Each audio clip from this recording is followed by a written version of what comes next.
Rudy Gobert, Joel Embiid at Gabe Vincent, yan ang ating pag-uusapan. Final seconds. Bryant for the win. Bang! Rudy Gobert nagbabala na sa NBA na kung hindi nga daw sila gagawa ng aksyon para disiplinahin si Alex Caruso, ay siya na daw mismo ang gagawa ng paraan sa kanyang sarili para managot itong si Caruso. Frustrated na kasi itong si Rudy Gobert, mga idol. Dahil nagkaroon na nga ito dati ng knee injury ilang taon na ang nakakaraan. At sa kaparehas nga din daw na play ay nakaligtaan nito ang mga laro ng ilang buwan sa kanilang pupunan. Dahil meron daw player ang sumugod sa kanya at tumama sa kanyang tuhod. Kaya sana daw ay tingnan ito ng NBA.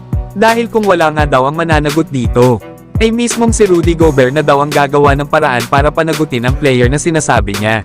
Yan nga mga idol ang sinabi ng big man ng Minnesota Timberwolves. Hindi naman natin masisisi si Rudy Gobert kung bakit ganito ang kanyang sinabi. Lalo at itong si Alex Caruso ay delikado ang kanyang ginawa. Nasa kagustuhan nga nito na makuha ang rebound ay binangga nito ang parteng tuhod ni Rudy Gobert para na rin sa backs out. Na hindi nga ito ikinatuwa ng nasabing big man, lalo at delikado ito. Na possible pa niyang makaligtaan ang mga laro sa postseason kung nagtamo ito ng seryosong injury dahil sa ginawa ni Alex Caruso. Pero kayo mga idol, ano ang masasabi niyo dito? Samantalang reigning MVP na si Joel Embiid ay maaari namang makabalik na sa kanilang pupunan sa isa sa mga araw sa linggong ito. At inaasahan nga na maglalaro ito sa magiging laban nila sa OKC Thunder. Nahuli pang ang naglaro si Joel Embiid ay noong January 30 sa naging laban nila sa Golden State Warriors. Malaking kawalan nga ang pagkawala ni Embiid sa kanilang pupunan dahil sa injury. Na 14-27 ang Sixers kapag wala ang kanilang sentro na si Embiid. Na noong healthy naman ito sa kanilang kupunan ay meron silang 26-8 record. Nasa ngayon ay nasa pang 8 seed ang Sixers na may record na 40 wins at 35 losses.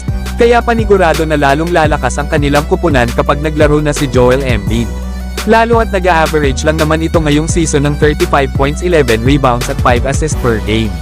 Samantalang maganda naman ang naging pakiramdam ni Gabe Vincent matapos ang pagbabalik nito sa Lakers. Na kahit nga 2 points lang ang kanyang nagawa laban sa Brooklyn Nets, ay masaya pa rin itong sinabi na okay lang daw ang kanyang pakiramdam, lalo at pinagpapawisan daw ito. Kaya masarap daw sa pakiramdam na nakakatakbo na siya sa paligid. Gusto nga rin daw ni Gabe Vincent na makipag-compete sa depensa kapag nasa perimeter daw ito. At kunin ang ilan sa mga rebounds kung hindi man ito makukuha ng iba niyang kasama. Kaya kahit kaunting bagay daw ay masaya na itong makatulong. Lalo at malaki daw ang paniniwala sa kanya ng coaching staff ng kanilang kupunan. Kaya naman ay gagawin niya daw ang lahat ng ipapagawa sa kanya ng Lakers para makabuo din daw ito ng tiwala sa kanyang mga kasama sa locker room. At ipagpapatuloy nga lang din daw nila ang pag-push pa sa kanilang mga larong natitira. Yan nga mga idol ang mga sinabi ni Gabe Vincent. Naglinado nga itong maglaro, lalo at huli pa nga itong naglaro ay noong December 20. Kaya panigurado na isa si Gabe Vincent sa mga aasahan ng Lakers kung makakapasok man sila ng playoffs. Pero kayo mga idol, ano ang masasabi nyo sa pagbabalik nitong si Gabe Vincent?